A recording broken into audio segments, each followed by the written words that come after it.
Anak nggak pernah sholat kita diemin, besok jadi asar bagi kita, dan asar itu akan menggelapkan besok bagi kita dalam kubur. Anak kita pondok pesantrenkan, dididik dengan ajaran akidah, fikihnya mantap, tasawuf, hatinya yakin kepada Allah, maka ketika kita masuk dalam kubur, asar ini akan memancarkan nur cahaya bagi kita dalam kubur. Mudah-mudahan kita mempunyai. Assalamualaikum warahmatullahi wabarakatuh.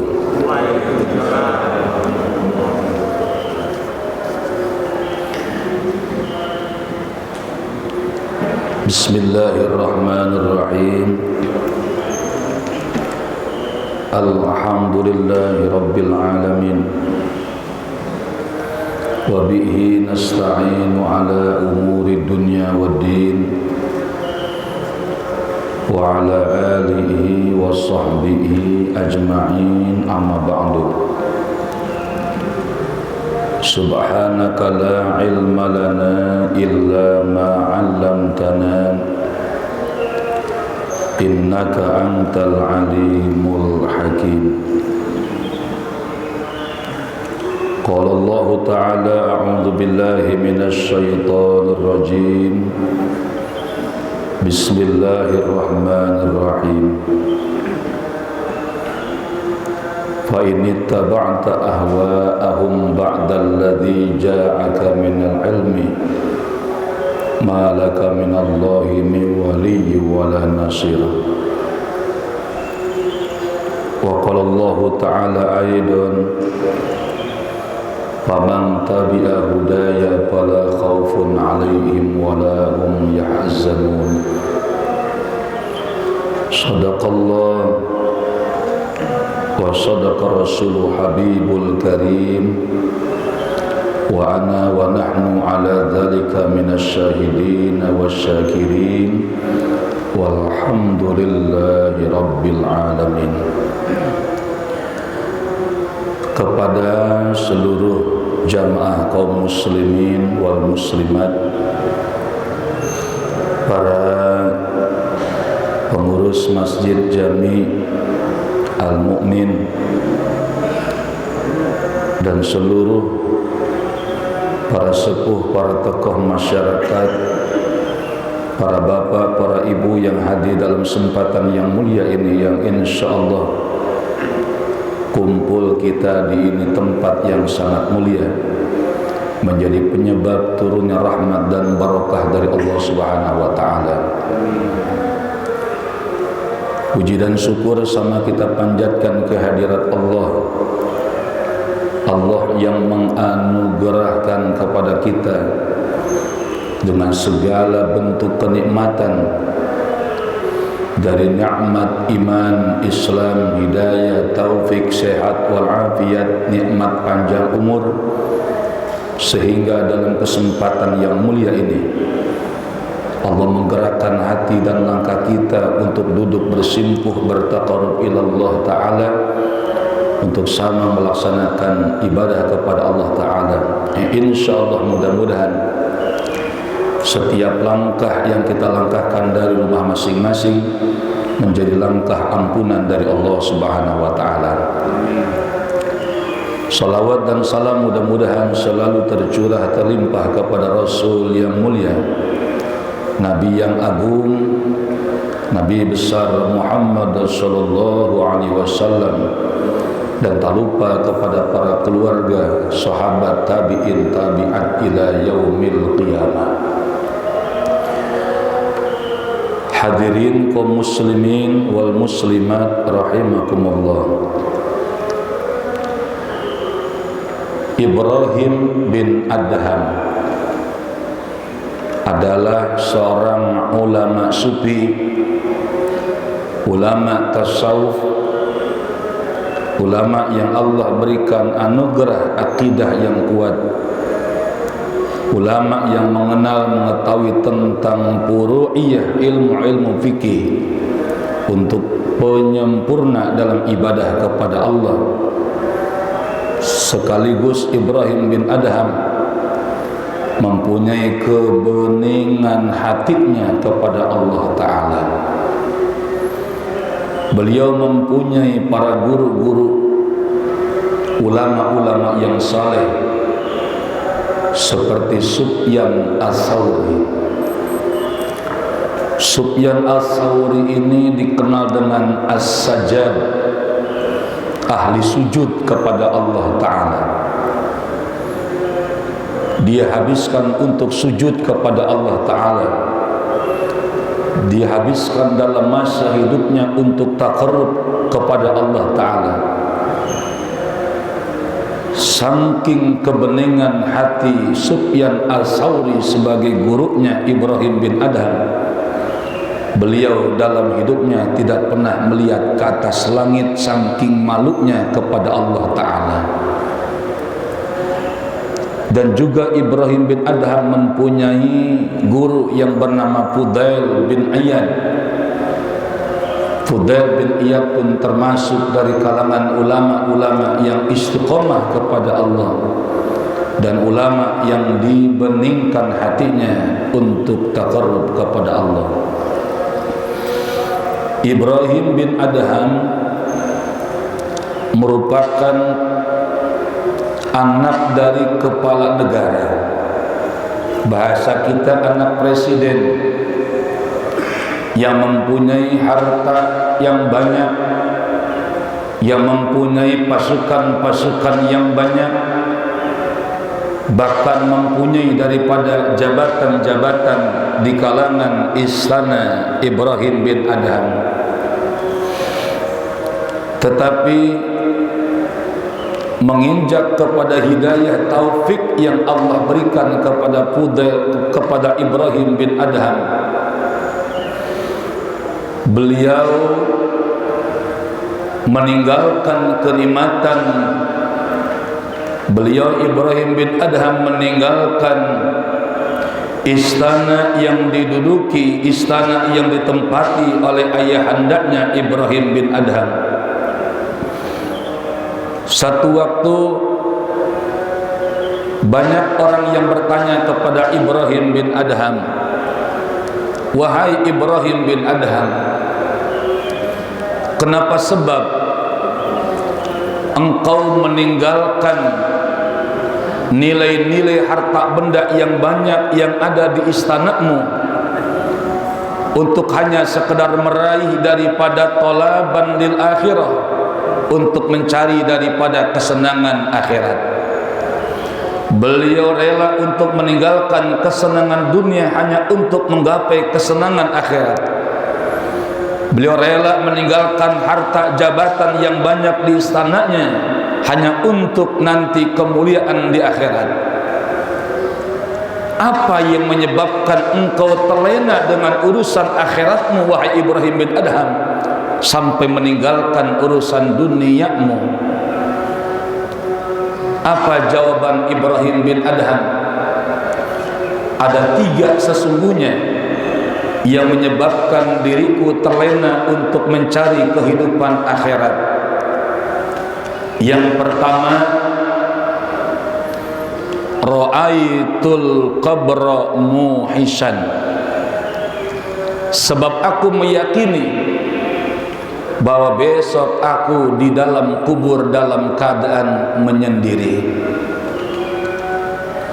Kita sekarang jamaah bisa bergabung berkelompok-kelompok, bisa bersukacita, bisa berduka cita, dan ketika kita bersuka cita kita gembira yang luar biasa, dan ketika kita berduka cita kita ada tempat mengobrol satu sama lain.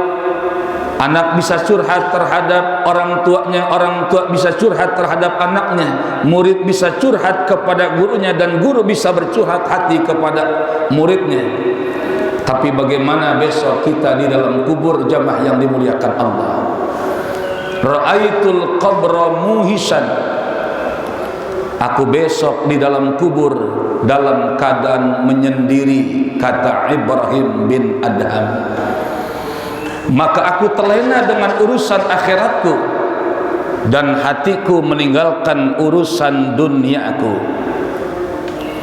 Artinya bukan berarti kita tidak boleh memiliki dunia, karena kita hidup di alam dunia. Bukan berarti tidak boleh mempunyai rumah yang bagus, bukan berarti kita tidak boleh mempunyai kendaraan yang bagus. Silahkan jamaah, tapi hati jangan terikat dengan kehidupan-kehidupan yang bergelimang harta. Hati tidak boleh terikat dengan kehidupan-kehidupan yang mewah. Andaikan kita terikat hati dengan harta kekayaan yang kita punya, maka nanti menjelang sakaratul maut akan ada satu beban yang mengikat kepada kita sehingga kita berat menghadap Allah Ta'ala. Tapi bila mana kita melepaskan hati, tidak berta'alluq dengan kehidupan dunia, tidak berta'alluq menyantel hati dengan kemewahan dunia, maka kita mudah nanti menghadap Allah ketika sakaratul maut kita. Maka pantas Allah menyatakan, ya ayyatuhan nafsul mutmainnah, irji'i ila rabbiki radiyatan mardiyah, fadkhuli fi ibadi wadkhuli jannati. Tidak ada sebuah beban dalam hati kita ketika menghadap kepada Allah Ta'ala. Dunia boleh kita miliki, anak boleh kita miliki, harta benda boleh kita miliki, tapi jangan ta'alluq bergantung dalam hati kita sehingga nanti akan menjadi berat beban untuk menghadap Allah Ta'ala. Ibrahim bin Adam meyakini itu bahwa alam kubur, di dalam kubur aku dalam keadaan menyendiri. Tapi nanti dalam hadis yang lain dinyatakan oleh baginda Rasulullah sallallahu alaihi wasallam, apa saja amaliyah yang kita lakukan hari ini, entahkah baca Quran, entahkah salat berjamaah atau salat yang kita laksanakan salat sunnah yang lain, maka sesungguhnya itu akan menjadi pendamping besok bagi kita di dalam kubur sebagai teman bagi kita. Amin ya rabbal. Dan mudah-mudahan amaliyah yang kita lakukan menjadi amal soleh yang diterima oleh Allah Subhanahu wa ta'ala. Itu kata Nabi, nanti amaliyah kita akan diwujudkan dengan wujud yang tampan. Amal kebaikan akan diwujudkan, dirupakan dengan wujud yang sangat tampan. Maka nanti dalam kubur akan bertanya, man anta, siapa engkau? Begitu menawannya hatimu, begitu cantik rupamu. Man amaluka, siapa? Man anta, siapa engkau? Maka orang yang menemani kita dalam kubur akan mengatakan, ana amaluka saleh, saya amalmu yang baik ketika kau hidup di alam dunia. In khairan fa khairun, kalaulah baik amaliyah yang kita lakukan hari ini, sesungguhnya amal itu akan menjadi teman pendamping kebaikan besok kita dalam kubur. Wa in syarran fasarun, apabila kita menanam hari ini keburukan-keburukan, kemaksiatan-kemaksiatan, sesungguhnya amal kita akan menjadi buruk yang menemani besok kita dalam kubur. Ketika ditanya, man anta, siapa engkau? Ana amaluka taleh, saya amalmu yang buruk ketika kau lakukan dalam dunia. Hadirin kaum muslimin, jamaah yang insyaallah dimuliakan Allah. Maka inilah kesempatan bagi kita untuk kita terus melaksanakan amaliyah-amaliyah yang baik, dan inilah kesempatan bagi kita untuk kita bergirah bersemangat melaksanakan amal-amal yang baik untuk tujuan sebagai perbekalan besok di dalam kubur. Amin ya rabbal. Belum lama kita punya jamaah yang telah meninggalkan kita semua. Tinggal kita Pak nunggu giliran. Apakah nanti pagi jam 7, apakah siang hari, apakah malam hari, apakah minggu besok, apa bulan besok, itu semua telah ditentukan dalam ajalnya Allah Ta'ala. Fa idza jaa ajaluhum la yastaqbidimuna wa la yastakhirun. Tidak bisa dimaju dan tidak bisa diundur urusan-urusan ajal yang akan menimpa kepada kita. Saya ada bahasa dari Pak Haji Siswanto, Pak. Beliau bercerita begini, besok ada orang yang gemuk dan besok ada orang yang kurus dalam kubur. Siapa orang-orang yang kurus? Orang yang kurus besok dalam kubur adalah orang-orang yang merasa nyaman dengan ibadahnya sendiri. Dia rajin berjamaah, dia rajin baca Quran, dia rajin tahajud, dia rajin amaliyah-amaliyah yang lain, tapi tidak peduli dengan nilai-nilai agamanya.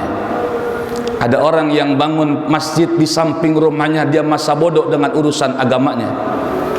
Ada orang yang membangun daripada tempat-tempat pendidikan agama, dia masa bodoh dengan pendidikan agamanya. Dia merasa nyaman dengan ibadahnya, maka sesungguhnya besok hanya amaliyah pribadi yang mengikat bagi dirinya dalam kubur. Siapa orang yang gemuk itu?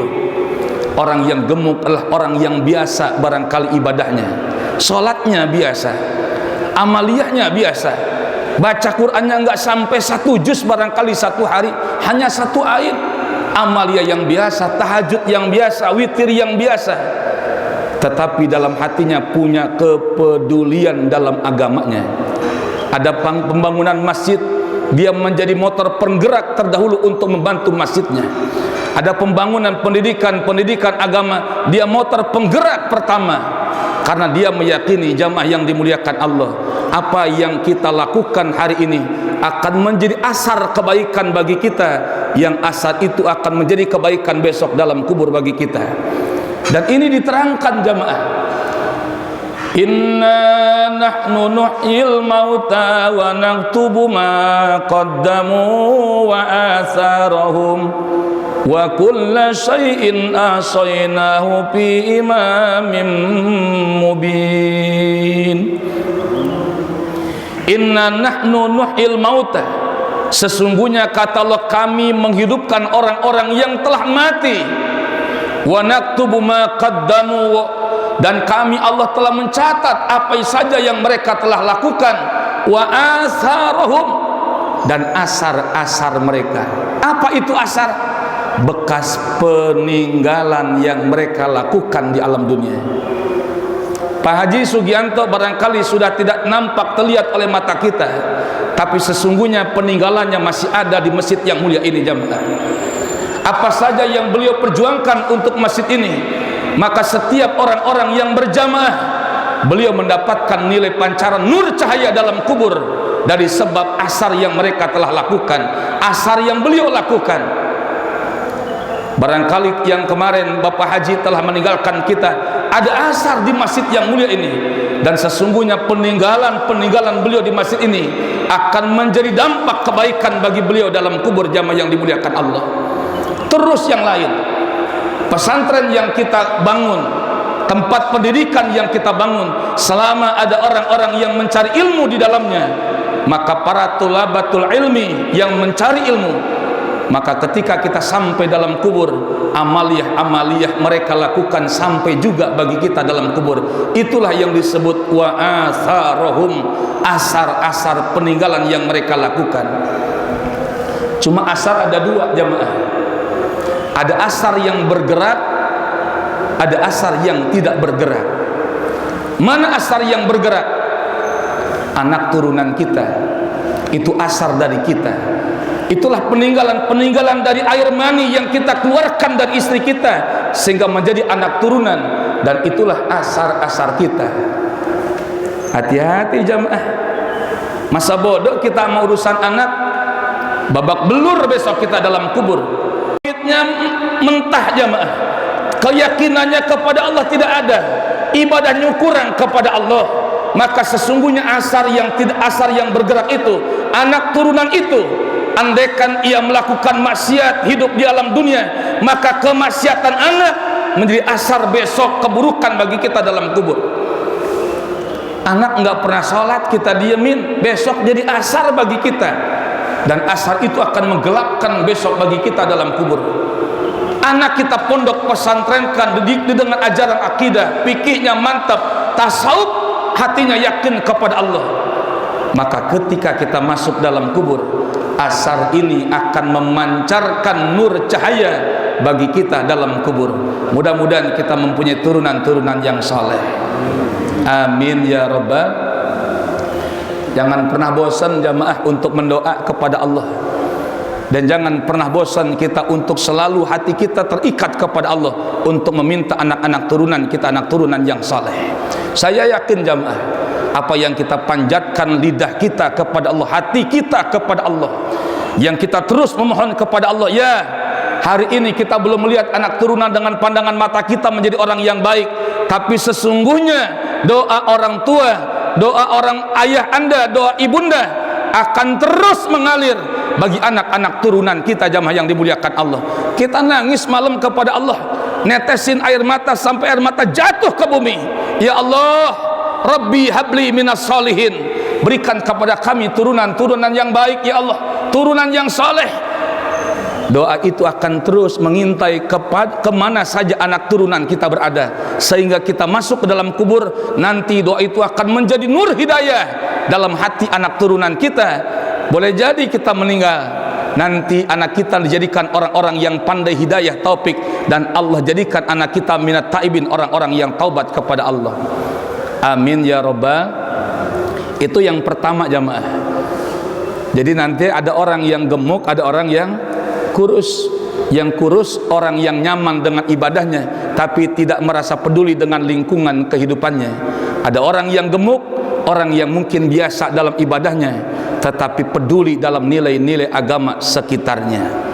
Itu yang pertama. Kenapa Ibrahim bin Adham meninggalkan daripada ta'aluk hatinya kepada duniawiyah? Karena beliau meyakini besok dia akan masuk dalam kubur dalam keadaan sendiri. Yang kedua, apa yang disampaikan oleh Ibrahim bin Adham? Ra'aitu tariqan tawilan, aku meyakini besok aku ada di dalam perjalanan yang sangat panjang. Tariqan tawilan, jarak tempuh yang cukup lama, jarak tempuh yang cukup panjang. Kita lihat Pak, orang-orang tua kita yang sudah masuk dalam kubur, ada yang puluhan tahun, bahkan para nabi-nabi dan umat terdahulu sudah ratusan tahun untuk menunggu masa akhirat yang cukup lama. Masa hari kiamat cukup lama. Kalau besok kita meninggal, berapa lama kita menunggu dalam kubur sampai akhirat jamaah? Sampai yaumul qiyamah, bisa puluhan tahun, bisa ratusan tahun. Itu merupakan tariqan tawilan, jarak yang sangat panjang dan lama bagi kita. Maka pantas Nabi mengatakan ittakhadhu zadan, ambil oleh kalian bekal yang banyak. Ini kesempatan, jadikan bekal kita yang banyak. Ai ittakhadhu zadan lisafarikum, ambillah bekal untuk perjalanan safar kalian besok dalam kubur, sampai yaumul mahsyar, sampai mizan, sampai siratal mustaqim. Bahkan dalam kitab Daqaiqul Ahbar Pak Bu, itu perjalanan nanti di siratal mustaqim saja itu jaraknya 3000 tahun jamaah. Dalam kitab Daqaiqul Ahbar Nabi menerangkan perjalanan siratal mustaqim untuk menempuh surga, andaikan selamat, itu jaraknya 3000 tahun jamaah. Ini bukan perjalanan main-main menuju akhirat, bukan perjalanan santai besok kita menuju akhirat. Hari ini kita boleh santai, tapi besok dalam kubur tidak ada yang kita santai jamaah. Perjalanan yaumul mahsyar, berkumpul manusia dari umat Nabi Adam sampai umat terakhir, berdesak-desakan, berkeringat, sedangkan matahari ada di atas kepala kita, satu tombak matahari dengan panas yang luar biasa. Di bawahnya bukan tanah jamaah, perak yang dihamparkan oleh Allah, yang kalau diinjak dengan panas matahari luar biasa mendidih kaki kita. Dan ini bukan main-main perjalanan menuju akhirat. Tariqan tawilan, masa yang lama, perjalanan yang panjang. Maka pantas kata Ibrahim bin Adham, aku tidak nyaman dengan urusan duniaku, aku tidak bertaluk dengan duniaku, tapi aku bertaluk hanya untuk urusan akhiratku. Masya Allah, ini dunia bukan tempat main-main buat kita mencari bekal amal. Dan inilah ladang kesempatan buat kita jamaah, mumpung kita belum dicabut roh kita yang meninggalkan jasad kita. Lalu apa jamaah untuk obat penawar bagi kita? Ibrahim bin Adham mengatakan ada 3 untuk dalam perjalanan tariqan tawilan. Yang pertama tadi, zadun lil ma'ad, perbekali bekal dengan yang banyak untuk menuju akhirat. Yang kedua adalah hadin liddin, jadikan agama sebagai penuntun petunjuk dalam kehidupan kita. Ini kan sekarang agama lagi banyak dilecehkan jamaah. Agama sekarang lagi sedang dipermainkan. Urusan syariat sekarang sedang dimain-mainkan. Saya khawatir NU ini jadi target untuk dijatuhkan oleh para pengkhianat bangsa, oleh para pengkhianat negeri, oleh para pengkhianat agama. NU adalah ormas yang besar dalam Indonesia, organisasi yang besar di Indonesia. Saya khawatir ini oknum-oknum NU, oknum-oknum yang ingin menghancurkan, adalah suruhan-suruhan untuk menjatuhkan nilai NU sendiri jamaah. Kita lihat target FPI Islam sudah dihancurkan, organisasi Islam sudah dihancurkan. Barangkali NU jadi musuh target untuk dihancurkan jamaah. Andaikan banyak hati orang-orang yang sudah benci kepada ormas Islam, ormas apalagi yang sudah kita akan banggakan jamaah. Ini sekarang mulut-mulut orang-orang oknum NU luar biasa sekarang, yang mengatakan suara azan seperti suara gonggongan anjing. Itu oknum NU yang akan menghancurkan NU dari dalam jamaah yang dimuliakan Allah. Nah, inilah nilai-nilai agama. Jadikan anak-anak kita cinta kepada agama sebagai pedoman, sebagai kehidupan bagi kita. Ini kalau sekarang kita orang tua ramai di masjid ini, apakah anak-anak mudanya ramai di tempat ini jamaah yang dimuliakan Allah? Al-Muhajirin, Masjid Al-Muhajirin, dulu sholat duhanya ramai jamaah orang-orang tuanya. Sekarang orang-orang tuanya banyak yang sudah meninggal dunia, dan di situ mayoritas orang-orang non muslim jamaah yang dimuliakan Allah. Anak-anak mudanya begitu nikah pada keluar jamaah, pada cari tempat yang lain, pada cari rumah yang lain, sehingga ini kebobolan jamaah masjid. Banyak yang sepi, duhanya sepi sekarang. Kenapa? Sebab regenerasi anak-anak muda kosong untuk mengisi masjidnya. Orang-orang tua sudah meninggal, ada yang pensiun sudah cari tempat-tempat di daerah puncak, mencari tempat-tempat yang nyaman bagi dirinya. Inilah yang menjadikan PR bagi kita, yang mudah-mudahan regenerasi anak-anak muda kita terus menjadikan regenerasi agama Islam yang baik. Amin ya Rabbal. Jadi agama sebagai penuntun hidup dalam kita, dan insya Allah akan menjadi bekal daripada perjalanan yang cukup panjang bagi kita. Yang ketiga adalah kata Ibrahim bin Adham, untuk menjadikan perbekalan yang panjang bagi kita adalah dawamun ala ta'ah, selalu dawam istiqamah dalam ketaatan kepada Allah. Hadirin jamaah yang dimuliakan Allah. Dan yang terakhir dari Ibrahim bin Adham, beliau kenapa meninggalkan urusan duniawiyahnya dan ta'aluk dalam urusan akhiratnya? Beliau mengatakan, ra'aitul jabbar qadiyan, aku meyakini besok aku akan menghadap Allah qadiyan, sebagai hakim sesungguhnya. Aku takut di hadapan hakim yang sesungguhnya. Barangkali kita berani dalam pengadilan-pengadilan, kita punya uang yang banyak, para pengusaha bisa menyogok hakim, para pengusaha bisa menyogok jaksa, tapi sesungguhnya besok menghadap Allah tidak ada harta yang kita akan bisa sogok menghadap Allah, kecuali amaliyah kita untuk menghadap kepada Allah dengan ketenangan dalam hati kita. Ra'aitul jabbar qadiyan, kata Ibrahim bin Adham, aku besok meyakini akan menghadap Al-Jabbar, Allah qadiyan, sebagai hakim. Mudah-mudahan ada manfaat dan berkah buat kita semua. Ada 3 kesimpulan dari apa yang saya sampaikan. Ibrahim bin Adham, ulama yang karismatik istiqamah, dalam kitab-kitab tasawuf beliau diterangkan. Jadi yang pertama, kenapa beliau meninggalkan urusan duniawiyah untuk mengejar akhirat? Karena beliau meyakini besok dalam kubur dalam keadaan sendiri. Yang kedua, karena beliau meyakini akan ada dalam perjalanan masa yang cukup panjang menghadap Allah. Dan yang ketiga, beliau meyakini besok akan menghadap Allah sebagai ahkamul hakimin, hakim di atas para hakim jamaah yang dimuliakan Allah.